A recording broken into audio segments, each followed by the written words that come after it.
Saif Ali खानवरील हल्लेखोराचे 19 fingerprints घटनास्थळी आढळले। Fingerprint आरोपी विरोधात भक्कम पुरावा। स्थानिक स्वराज्य संस्था निवडणुकीबाबतची सुनावणी लांबणीवर। 22 ऐवजी 28 जानेवारीला होणार सुनावणी।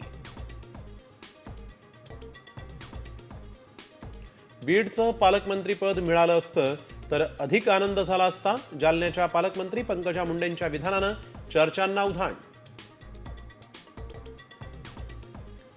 जळगावमध्ये ऑनर किलिंगची धक्कादायक घटना। प्रेमविवाह केल्याच्या रागातून जावयाची सैराट स्टाईल हत्या।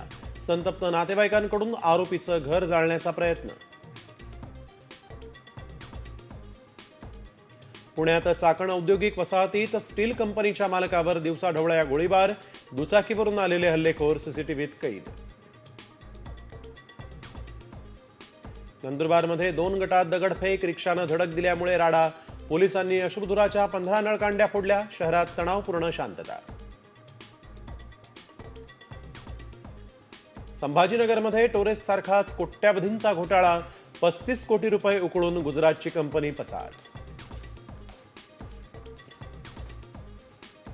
राज्यात 1779 सरकारी कर्मचाऱ्यांचे आदिवासी प्रमाणपत्र बोगस। राष्ट्रीय अनुसूचित जमाती आयोगाच्या कारवाईच्या सूचना।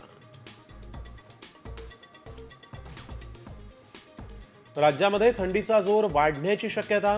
2 दिवसात तापमान 1 ते 2 अंशांनी घटण्याचा अंदाज।